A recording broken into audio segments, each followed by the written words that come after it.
Mathai thaina mamangaida yamna pangba budhi kauba nupa ama leirame. Mahaksi asuki matik pangbata natana marilsu yamna talammi. Matam leiba kibikta tumduna nungai thoklagata lainingba misak amani. Maramasina mahaki nupi leirangdi yamna warami. Apangba mapuroiba adubu senagadra thabak pusuduna imung manung punana babu honagadra mahakti mamay makok khangdaba haibadu oirammi. Mahakna magi nupabu panayamna wakal tanaba haiduna ngang seiraga thabak suhananaba honarammi. Adubu mahakna ngang liba mayamdu budhigi manakongdadi hapiba natte. Ngang lingai seiringai matamdadi ngaihakpudi wakal tabagumna yamna munna tasilli. Thabak oina tawda tawragada boy malhallammi. Adugadi thangnaba mitkopta mana thokpa ama hekta tawrakpa sina leirangdi hainingai leitana wakhal waramme. Nakal amaromdana budhi mahaki nupina wana honajaribadu karisu khangbiba natte. Magi haibabu mabuk thana sathoklaga nungaina tumba masi khaktane. Masigi matung nongmadi budhidu makhoigi lekai marup amana thabak suba satminasi haiduna hauba laklammi. Thabak adumakti umangda satuna yamkhraba sing kaya marum yalugadabani. Sing mayamdu lalonba nupa amana makhoidagi amuk lauduna atopa khunsingda amuk yondawribani. Sing mayamdu budhigi marup aduna matomta yanba ngamloidabana budhibu hauba lakbani. Adubu budhidi atanbagi haunasa thabak suba satpa ngamloi haiduna hairammi. Mahaki wafamdu tabada leirang imungdagi senthoraklaga budhigi maruptu khamlammi aduga hairammi. Tada mahakna thabak suningdi haiduna hekta yaba natte. Tada hayengdo singyanba satpada mahakpusu pubikho. Mana yaningde thabak suningdi haina leirabadi aise ngantana siba tare. Leirangna adumna hairaba aduda marup adunasu yarammi. Hayeng ayuk anganbada budhibu kauba laklage hairamlaga adumak chatkre. Mahakna hek chatkibaga budhina magi nupibu chaihaurammi. Hai nupi karigino nangna aibu thabak asuk yamna suhonninglibasibo. Aisi nungaina potharagada lainingi haibase nangna hena khangliba natro.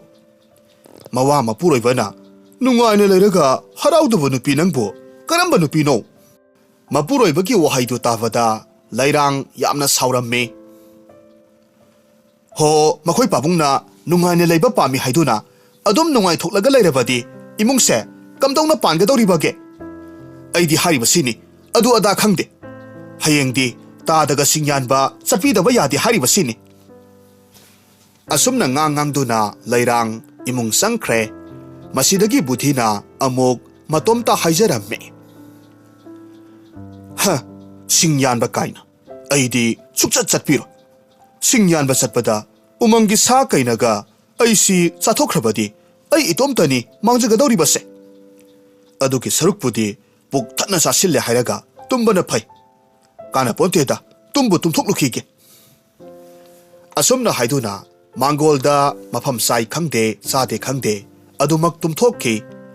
Mathangi numitni budhigi marup tomal sing sanba chatnabagidamak nganta mahakpu hauba laklammi. Adubu budhidi singyanba chatningdabana chatloidabagi marai mara taurammi. Mapuroibagi maong matau khanglaba leirangnadi mapuroibabu yamna haina singna themnaurammi. Mahakpu tomalga punna singyanba chatminnahanki. Ngaihaki matungdadi makhoi animak umang yauraduna singyanba haurammi. Tomaldi suba nomba tandaba mioi ama oibana mahaki yanpham thokpa phajab phajaraba u pambi kaya marum khanduna yalammi. Nakal amaromdana budhidi mabuk thannaga chak chasilakpane u yanbagi mahutta mahaki singjangdu kolaga ujaw amada ngatharaduna ningaidana adumak tumthakhirammi. Magi matawdu tomaldi ngasai makhai thabak suduna leiba oibana thoina yengsiludabani. Adubu haujikti mahakna uraduna budhibu hauduklammi. U yanba haunanaba hairammi. Budhi mamana hek pokpadagi u karamna yangani haibasi khangdabanina ipang pangba makhai Tomalda koihang hanglammi. Tomalna mahaki marupta ningthina taklammi. Adubu budhidi pangga pangbane mahaki marupna takpana ama, mana tawthorakpana ama, seran turan u pambi mayam ama, asaw masa khaidaba makai pangyan yalammi. Masigumba mahaki mataw asida Tomaldi yamna sauninglammi. Mathanggi numittagidi budhibu puba ngamlaroi haiduna pukhidre. Mataw asida lairangti yamna sauninglammi. Mapuroibabu chairammi. Budhidi adumnaga tawrakpa aduda phanadum phare mahakna pamjaba adumak hek thokle khanduna mahaki nupigi misai aduna nausum oiraga mahak tumbu tumthokre. Asum tawna sahi khara haukhre. Haujik phauba budhigi apangba mataw amadi atanba kayadudi hongba leite. Mahaki apangba mataw aduda khangba ngamjaduna mapuroiba apangbadu sigi hairabasu sija haurasanu haina khanduna matomta hundoklamlaga mahakna mapamda chatkhirami. Haujikti budhi magi nupina mapamda laikhraba aduda sada thaktabadi yadabanina mahak thabak suba tarammi. Adubu mahak hanadagi thabak amuk phawba suraktabanina taraina thabak amabu hektamak subadi hairamde. Nongmadi ingkhol yamna sauna koiba nupa amagi manakta laklammi. Aduga budhina thabak suba yaujage hairammi. Nupa adunadi budhigi maong mataw khangbanina thabak subadu kaya yahoninglamde. Adum oinamag miyoibagi minungsi yenglaga nupa aduna tapna hairammi. Ibungo budhi, nangbu aigi sida thabak suba yauge hairibasibu haibu haigadro. Nangdi hanadagisu thabak amata surakpa mi natedo. Nate nangbu haibu haidoribro. Budhina khummi. Khura nasa soidanamag hainaba tawjagi. Aise aigi nupina hundoklambatagi thabak sudrabadi saksu puk thanna chaba phangde. Aduna aise thabak sudaba yadabani. Ho phare phare nangnabu adumaina nupa thoklabadi phaine he. Adu ngaikhone he. Nangi nupiduna nangbu hundoklamlibadubu kari maramgino haibagadi khangjabro. Khura adudi aisu khangdeda. Mana haibadadi aise yamna talli yamna su pangi hai. Aduna madi atanba nupaga punsi supa hingminaba ngamloi haina hairamlaga satkrine. Khura ngaikhone aibu yamna tanbu tanbrane. Aidi tanba sunatana khara tumlaga adum leijaningbagi wa khaktani.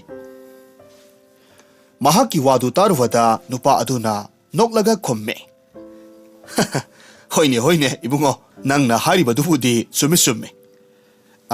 Phare phare adudi ngasidagi aigi ingkolsida thabak subado yauroko. Asumna hainaduna hariba numit adudagi budhibu nupa adugi ingkholda thabak suhalamme. Ahanbadadi nupa aduna budhisi pangi haiduna mahakna tauba thabakta ningthina takpiduna yingsinbirammi. Adubu phana yamna taklaba phauba budhisi pangba henmankibana nongmata thabak ningthina suba ngamlamde. Maramasina nupa aduna haujikti mahakpu magi ingkholda thabak suba yahoningdre. Nongmadi nupa aduna budhida makhoigi ingkholda thariba alu pambi mayamdu alu yamna tare. Aduna alu pambi mayamdu dagi alu singdu tantho uhaina sinaramme. Budhidi alu tanba haibasibu karam haina tawbazano haina matomta wakhal khalamme. Masidagi mahak makhutta saisang ama paiduna hauriba alu pambi mayamdugi marakta sangsilaklamme. Alu pambi aduda munna yengduna masinda tapna hairammi. Masigi alu pambi singasibu aina tanbadabu chatpu chatpigadrane. Aidi asumaina pambi singse tanbada chatli haibadi amukta phauba khangde. Aise khuragida thabak subadagi hana khangamdaba kayamarum khangba horakledo. Asumna haiduna alu pambi sing adugi makhongda say aduna kanduna su chalone hai nakhoi chalone haiduna talamme. Mahaki wakhalda alu talo haibasi ꯃꯈꯣꯏꯕꯨ ꯁꯥ ꯁꯟ ꯇꯥꯟꯕꯒꯨꯝꯅ ꯇꯥꯟꯈꯣ ꯍꯥꯏꯕ ꯑꯣꯏꯅ ꯈꯜꯂꯝꯃꯤ꯫ ꯉꯥꯏꯍꯥꯛꯀꯤ ꯃꯇꯨꯡꯗꯗꯤ ꯏꯪꯈꯣꯜꯗꯨꯒꯤ ꯃꯄꯨ ꯑꯍꯜ ꯑꯗꯨꯁꯨ ꯕꯨꯙꯤꯅ ꯑꯂꯨ ꯃꯌꯥꯝꯗꯨ ꯇꯥꯟꯕ ꯂꯣꯏꯔꯝꯂꯒꯅꯤ ꯈꯟꯗꯨꯅ ꯑꯂꯨꯁꯤꯡꯗꯨ ꯌꯦꯡꯕ ꯂꯥꯛꯂꯝꯃꯤ꯫ ꯑꯗꯨꯕꯨ ꯇꯧꯔꯝꯂꯤꯕ ꯃꯇꯧꯗꯨ ꯎꯕꯗ ꯃꯍꯥꯛꯇꯤ ꯄꯨꯡꯉꯛ ꯉꯛꯈ꯭ꯔꯦ꯫ ꯈꯣꯟꯖꯦꯜ ꯈꯔ ꯋꯥꯡꯅ ꯕꯨꯙꯤꯕꯨ ꯀꯧꯗꯨꯅ ꯍꯥꯏꯔꯝꯃꯤ, "ꯍꯥꯏ ꯕꯨꯙꯤ, ꯀꯔꯤꯅꯣ ꯅꯪꯅ ꯇꯧꯔꯤꯕꯗꯨꯕꯣ?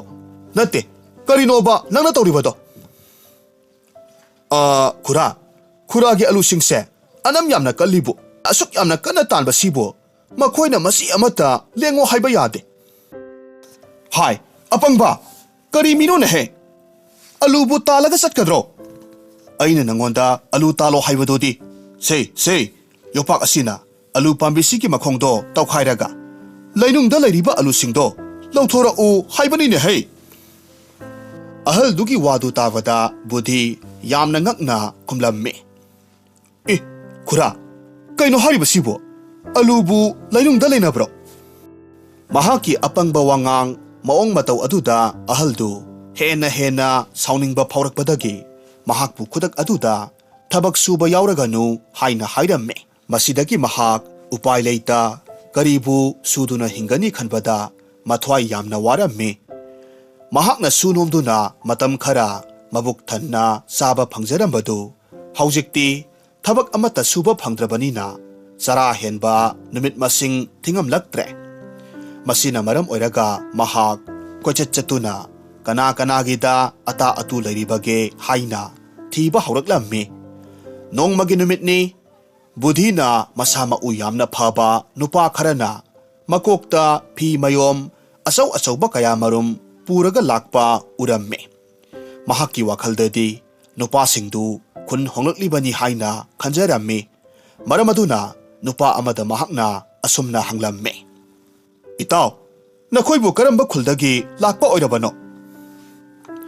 ꯅꯨꯄꯥꯁꯤꯡ ꯑꯗꯨꯅꯁꯨ ꯃꯈꯣꯏꯁꯤ ꯊꯪꯅꯕ ꯈꯨꯜꯗꯒꯤꯅꯤ, ꯑꯗꯨꯒ ꯈꯨꯜ ꯑꯁꯤꯒꯤ ꯈꯨꯟꯖꯥꯁꯤꯡꯅ ꯁꯨꯕꯤꯌꯨ ꯍꯥꯏꯅ ꯄꯤꯔꯛꯄ ꯐꯤꯔꯣꯜꯁꯤꯡꯁꯤ ꯁꯨꯕ ꯂꯣꯏꯔꯦ ꯍꯥꯏꯗꯨꯅ ꯊꯤꯟꯕ ꯂꯥꯛꯄꯅꯤ ꯍꯥꯏꯔꯝꯃꯤ꯫ ꯃꯈꯣꯏꯒꯤ ꯄꯥꯎꯈꯨꯝ ꯇꯥꯕꯗ ꯕꯨꯙꯤꯒꯤ ꯋꯥꯈꯜꯗꯁꯨ ꯐꯤ ꯁꯨꯔꯒ ꯁꯦꯜ ꯇꯥꯟꯕ ꯌꯥꯏ ꯍꯥꯏꯕꯁꯤ ꯈꯜꯂꯝꯃꯤ꯫ ꯃꯔꯝ ꯑꯗꯨꯅ ꯃꯍꯥꯛꯁꯨ ꯅꯨꯃꯤꯠ ꯑꯗꯨꯗꯒꯤ ꯐꯤ ꯁꯨꯕꯒꯤ ꯊꯕꯛ ꯇꯧꯔꯒꯦ ꯍꯥꯏꯅ ꯈꯜꯂꯝꯃꯤ꯫ ꯑꯇꯩ ꯑꯇꯣꯞꯄ ꯊꯕꯛ ꯑꯃ ꯁꯨꯔꯨꯔꯒ ꯃꯤꯋꯥ ꯇꯥꯒꯗꯕꯒꯤ ꯁꯔꯨꯛ ꯊꯣꯏꯅ ꯋꯥꯕꯁꯨ ꯑꯣꯏꯗꯕ ꯐꯤ ꯁꯨꯕꯒꯤ ꯊꯕꯛ ꯑꯁꯤꯅ ꯃꯐꯔꯒꯅꯤ ꯈꯟꯗꯨꯅ ꯅꯨꯃꯤꯠ ꯑꯗꯨꯗꯒꯤ ꯃꯍꯥꯛ ꯐꯤ ꯁꯨꯕꯒꯤ ꯊꯕꯛ ꯇꯧꯔꯝꯃꯤ꯫ ꯍꯥꯟꯅꯗꯤ ꯃꯈꯣꯏꯒꯤ ꯈꯨꯜ ꯑꯗꯨꯗ ꯐꯤ ꯁꯨꯕ ꯃꯤꯑꯣꯏ ꯑꯃꯠꯇ ꯐꯥꯎꯕ ꯂꯩꯇꯕꯅ ꯑꯇꯣꯞꯄ ꯈꯨꯟꯒꯤ ꯃꯤꯑꯣꯏꯁꯤꯡꯗ ꯍꯦꯛ ꯐꯤ ꯁꯨꯍꯟꯕꯅꯤ꯫ ꯑꯗꯨꯕꯨ ꯕꯨꯙꯤꯅ ꯐꯤ ꯍꯦꯛ ꯁꯨꯕ ꯍꯧꯔꯛꯄꯗꯒꯤꯗꯤ ꯃꯈꯣꯏꯒꯤ ꯈꯨꯜꯒꯤ ꯃꯤꯑꯣꯏꯁꯤꯡꯅ ꯑꯇꯣꯞꯄ ꯈꯨꯟꯖꯥꯗ ꯃꯈꯣꯏꯒꯤ ꯐꯤꯔꯣꯜꯗꯨ ꯁꯨꯍꯟꯒꯗꯕꯒꯤ ꯁꯔꯨꯛ ꯃꯈꯣꯏꯒꯤ ꯈꯨꯜ ꯑꯗꯨꯃꯛꯇꯗ ꯂꯩꯕ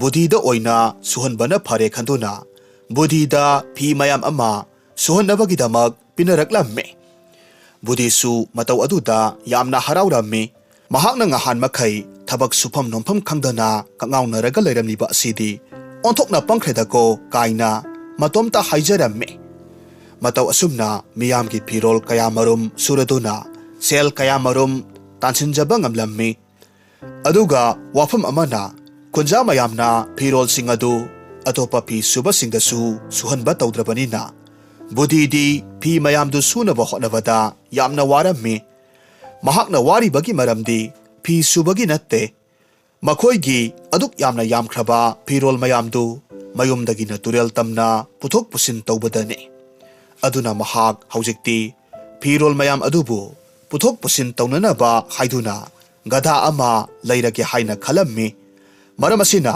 ꯐꯖꯕ ꯑꯆꯧꯕ ꯒꯙꯥ ꯂꯥꯕ ꯑꯃ ꯂꯩꯅꯅꯕ ꯀꯣꯏꯊꯤ ꯊꯤꯔꯝꯃꯤ꯫ ꯈꯨꯟꯗꯨꯒꯤ ꯃꯤꯑꯣꯏ ꯈꯔꯅꯗꯤ ꯕꯨꯙꯤꯁꯤ ꯄꯪꯕꯅꯤꯅ ꯃꯉꯣꯟꯗꯒꯤ ꯊꯦꯝꯗꯨꯅ ꯁꯦꯜ ꯃꯌꯥꯝ ꯑꯃ ꯂꯧꯔꯒ ꯒꯙꯥ ꯑꯃꯕꯨ ꯌꯥꯝꯅ ꯇꯥꯡꯅ ꯌꯣꯟꯅꯅꯕ ꯍꯣꯠꯅꯕ ꯌꯥꯎꯔꯝꯃꯤ꯫ ꯑꯗꯨꯕꯨ ꯕꯨꯙꯤꯁꯤ ꯃꯤ ꯃꯈꯜ ꯂꯣꯏꯅꯔꯛꯄ ꯑꯃꯗꯤ ꯊꯕꯛ ꯂꯤꯁꯥꯡ ꯁꯤꯠꯅ ꯑꯁꯨꯝ ꯇꯧꯔꯛꯄ ꯑꯁꯤꯗ ꯍꯧꯖꯤꯛꯇꯤ ꯃꯍꯥꯛꯁꯤ ꯍꯥꯟꯅꯒꯨꯝꯅ ꯌꯥꯝꯅ ꯄꯪꯕꯃꯛꯇꯤ ꯑꯣꯏꯗ꯭ꯔꯦ꯫ ꯃꯍꯥꯛꯅ ꯊꯕꯛ ꯁꯨꯔꯛꯄꯗꯒꯤ ꯃꯤ ꯑꯃꯒ ꯇꯣꯏꯅ ꯊꯦꯡꯅꯔꯛꯄꯗꯒꯤ ꯃꯥꯒꯤ ꯄꯪꯖꯕ ꯃꯑꯣꯡ ꯃꯇꯧ ꯑꯗꯨꯗꯤ ꯈꯔ ꯃꯈꯩ ꯐꯈꯤꯔꯝꯃꯤ꯫ ꯑꯗꯨꯝ ꯑꯣꯏꯅꯃꯛ ꯃꯁꯥꯒꯤ ꯂꯨ ꯇꯣꯡꯗ ꯌꯥꯎꯖꯔꯛꯄ ꯑꯣꯏꯕꯅ ꯍꯦꯛꯇꯃꯛ ꯑꯄꯪꯕꯗꯨꯗꯤ loinamak mangkhiduna khangsing hek singlakpadi yaba natte masidagi mahakna yamna wana thijeduna yamna sauk sanglaba phajakraba gadha laba ama ahal amadagi leinaba hainarammi ahal aduna budhida puksial yamna sauna oija oithak lauruba tawdana gadha adubu yonbirammi budhisu gadha aduma leiba phangba aduda yamna harawramme ahal aduna amuk hairammi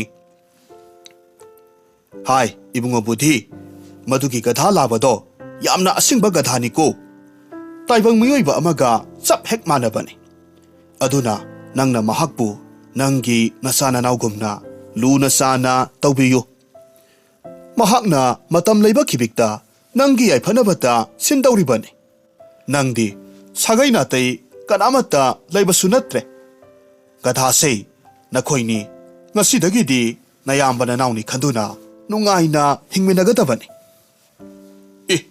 aidi ikawbu kawine he ibunga gadha sei hore nangna yom hek yoroba kanduda hailei kharadang katuna yaifaba oijage haiduna thaunijo nangna bu adumna hek tawraba gadha asina nangi nunga yaifabata pirakadawribani ne masidagi budhisu hoi hairamlaga gadha du puduna mayomda harauna halaklamme mayom hek yobaga ngasai ahalduna hairakhiba adumak tawrammi gadha adubu magi sumang maton oirapna ningthijena punduna thamlamme anauba sajik hanau khara pijaraga ningthina irumaitha jarammi mahakna gadha adubu ngasai ahalduna hairakhiba adugum mahak masamakki imungi miyoi amagumna khanjaramme gadha aduda yamna nungsina yenglaga hairammi he gadha haujikti nahakna aigi amata ngairaba imungi miyoi ama oirabani nangi nasakna taw amadi nangna khongliba khukhongduga hairuragadi nahakse yamna akan athauga su mali aduna aine nangi mingse ngasidagidi Gandharbasen haina thonbirage ming asimak hek tabada yamna matik magul leiba miyoi mali aduga nang aina tholiba ming asiga sanaba thabakti tawra uko ihe aidi ikawbu kawruredana nang mafam asida sajik hanung saramuko ai kaithalda amukta karoge nangi athen pot khara lairuraga nangonda katkadawribani asumna hairamlaga gadhadubu ningthina punduna thanamle aduga kaithalda anau apet khara leiba laklammi mahakna adumna maithong maka lamna kaithel tamna lakpa ubada makhoigi khundugi lalonba nupa amana uramme masidagi nupaduna budhida tapna hanglammi itaw karigino nahakna aduk maithong maka lamna laklibadubo nate itawbu kadai wada laklibano budhina khommi itaw aigise Gandharbasengi athen pot khara leiba lakpani ngasidi mangonda athen pot khara langduna kachaba phanglagani aigi awabasu koklagani masi khalubada maithong maka lamjari ne mahaki paukhumdu tabada nupa aduna khalibana Gandharbasen hariba misak asi maming asiga hairuragadi asuki matik magul leiba miyoi amadi soidana mag oiramgani haina khalamme karigumba mahakna apangba budhigi mamangda Gandharbasen haibasi kanano haina hanglurabadi yamna khangjadaba miyoi ama takhragani khanduna yamna akhangba saduna hairaklamme ihe Gandharbasen da kananaba athen pot oiragadi aisu angamba sel khara hapke horen itawna athen pot langba matamda aigi selsina anau apet khara leiraga hapiko aisu Gandharbasen gi manakta lakpadi lakningbani adubu asinba thabak khara lehore mahaki wadu tabada budhina amuk khomlaklammi kaisu kaideda aina adum horen poche khara leiraga haplage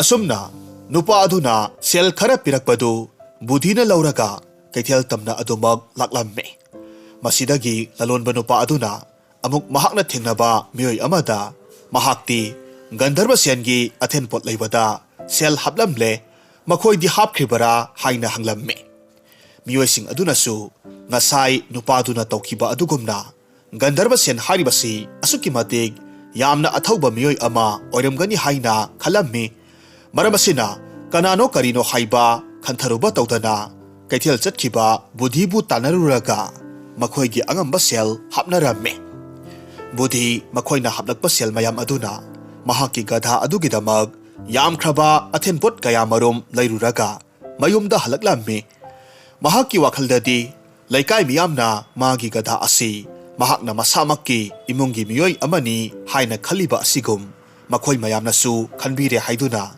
wakhal haraujaramme tawbagidi laikai miyam adunadi Gandharbasen haribasi gadha aduni haiba khangjaba natte numit adudagi hongna budhina gadha adubu magi imungi miyoy amagumna yamna luna sana tawbiramme mahakna nungti numit khudingi pirol kayamarum suba chatpa matamda gadha aduna yamkhraba pirol du hek hek puthok pusin tawrammi budhidi gadha adubu sa amani haiba phauba tasengna kawkhre mahaki awa nungai pumnamak gadha aduda tamjabana mahaki nungai jabi oiraklamme nongma budhina turelda pirol suraga leiringai atopa khuldagi pi suba nupa amani laklammi budhida saungna saiba ngangba tawramme makhoina hairammi haujikti budhina makhoidagi pirol singdu munduna sukhrabani makhoigi sel thoknabagi lambi mahakna kakpire makhoidi maduna imung manung pujaribani nahanwai mahakna phi suba ama oina thoroktringaidadi sel mayam ama tanba ngamlambani adubu haujikti makhoigi khuldugi pirol mayamdu matomtana sukhrabani makhoigi selthok lambi yamna kaiba oire haina hairammi matamasida mahaki sauk sanglaba asingba gadha aduna sensilaktuna lakliba nupa kharadubu tankhairami nupa sing aduna gadha dugi sathiba maong matawdu urubada kizaba phauraduna mayum tamna senakhre gadha dugi mataw aduda budhina gadha adubu hena nungsiba helaklammi mathada gadha du chetna konjarami thagat wahi kayamarum hairammi matamdi asum hokibana sahi mari mangarom haujenkre haujikti budhigi gadadu ahalgi matam osilakbana masa sonsinba haurakle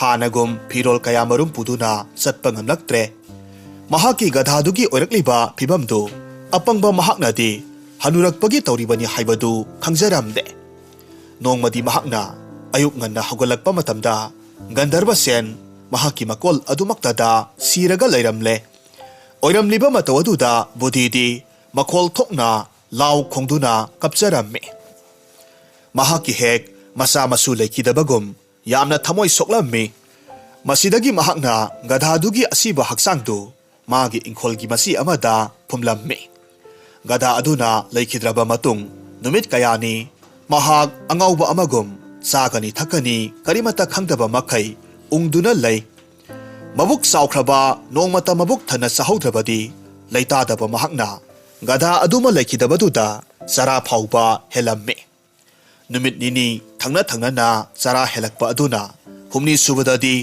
mahak sak yamna lamlamme adubu mahak mathwai aduk nungaitana leibaga saksu thonglaga sagadaba tanbadagi potpham masa amada chatuna tan khara leiraga sarage haina khalamme asumna khanduna mahak kaithel tamna lakpa matamda samkakpa potpham amada hana sanglammi magi gadha aduna leikhidabagi haunabi matung inna misi minada lu koknabani haiduna mahaki masamdu sitnana kokthoklamme aduga mahak tan yonpham aduda amuk laklammi tan yonba nupa aduna budhigi maong mataw ubada kari maramgi lu koklibano haina hanglamme budhina thamoy yamna sokna kaptuna Gandharbasen leikhidre madugidamak awaba phongdoklibani haina hairammi ngaihak kappa yaba kaplaba matungda tan khara leiraga mahak mayumda hankre tan yonba nupa aduna khalibana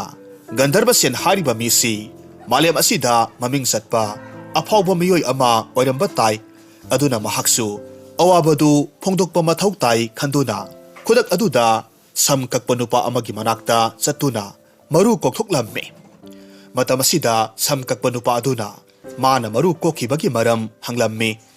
Tanyon ba aduna su yamna khang haiba saraduna Gandharbasen sire haiduna kapsinnai. Mataw aduda sam kakpa nupa aduna Gandharbasen asi kanano karino haiba sukhang khangdana masu akhang ahi saduna atopa sam kakpa nupa amagi matengna maru kokthoklammi. Asumna miyoi amadagi amada pausi mathang sandokna khiduna khuldugi miyoi pumnamak maru loinamak kokna khirammi. Kona thangdadi leibak adugi ningthaugi phamnaiba kaya marumsu maru koknarakpa yauraklammi. Ningthongna makhoi mayamna maru koklibadugi maram hanglammi.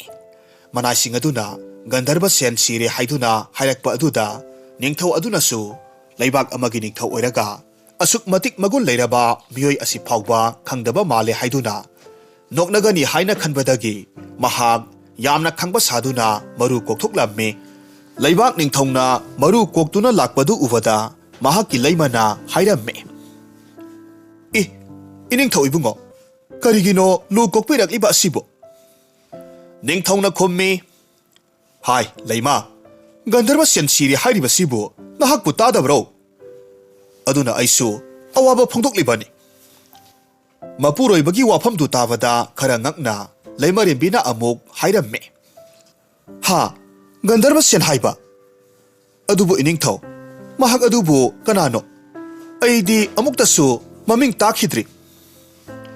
Ningthongna hairammi aisu kanano haibadi sengna khangde adubu aigi inaising pumnamak mahakki maramda loinamak khangnaba male.